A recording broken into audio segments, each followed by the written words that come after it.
Hi there, Lisa Arana here, and welcome to another Assemble This video. Today's card is all about watercoloring on regular cardstock using this amazing butterfly-filled heart. I love the soft and warm tones and the little hints of gold accents going on in this card today. I'm featuring the April 2020 Sentiment Kit, Trust It Will Be Okay, from Unity Stamp Company. Has a beautiful featured image that can be used for so many occasions, and then lots of loving and encouraging sentiments included as well. I have my supplies ready to go, just some regular cardstock, and then I'm using distressed inks and a paintbrush to do some watercoloring. I have my image pre-stamped on some Nina Solar White 80-pound cardstock using Amalgam ink by Gina K. This ink is perfect. It will allow you to do any type of coloring medium, so when I don't know what I'm going to do, that's the ink I grab first. That way it'll allow me to let my creativity go wild and I can do any kind of coloring medium as I'm inspired. So I have my image stamped, and then I die cut it out with a stitch scallop die. I just stamped my inks off to the side on a glass mat. This is working as my color palette.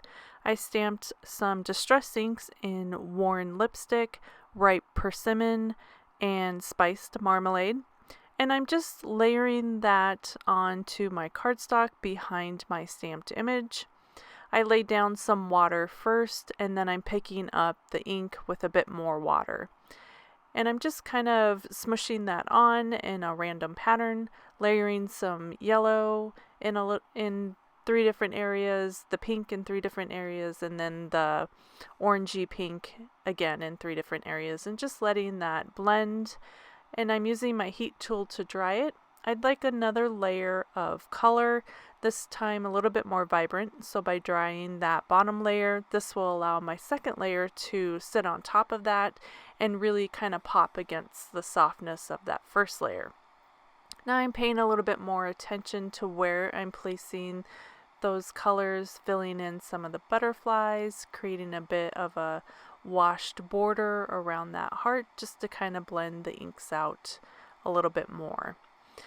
Cardstock is not always as forgiving as watercolor paper, so this may not move as easily as it would on watercolor paper, but I still love the effect, and it's easily done. Most people have regular cardstock in their stash, and so it is something that you can still watercolor on.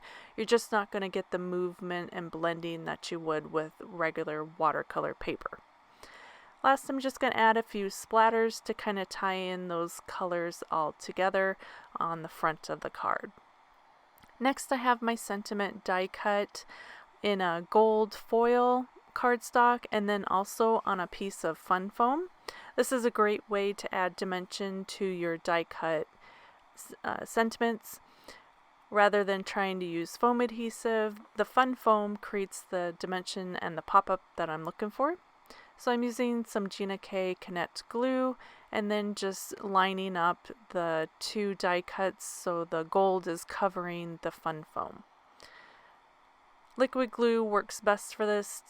Tape adhesive just doesn't have the stickage needed to keep those two die cuts together. I just set that aside with an acrylic block on top just so I get a nice solid adhesion with the glue between the 2 die cuts. Next, I added some foam adhesive to the back of my watercolored panel, and I'm just gluing that down onto the front of my card.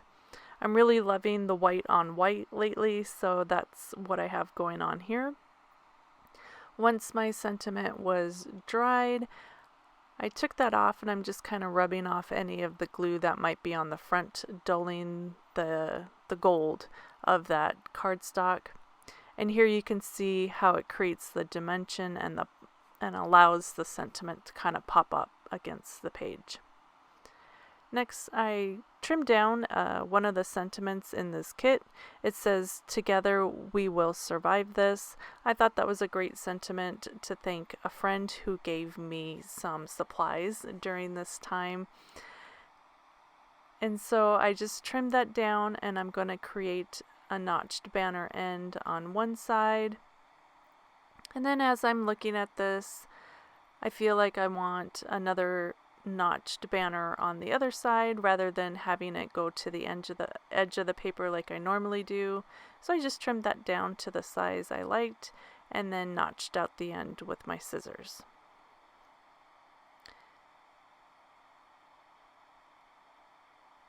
And perfect. I like how that sits right underneath my die cut sentiment. So I'm just going to glue that straight down onto my card front. And then again, I'm going to use that Connect glue to glue the Fun Foam popped sentiment to my card. Again, the liquid adhesive just works better than any other tape adhesive would for the Fun Foam.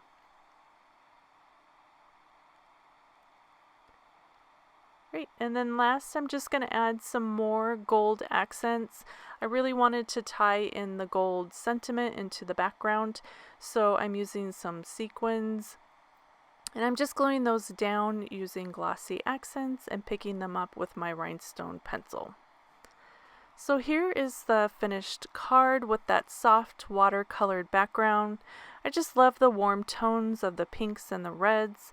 The hint of golds from the sentiment and sequins really just brings the entire design together with a little bit of sparkle and shine. I just love how this turned out with those butterflies. Just a great way to say thank you for thinking of me. I'll have all the supplies linked in the description of this video. If you have any questions or sweet comment, post below. Thank you so much for watching today. I hope you enjoyed, and I'll see you next time. Bye!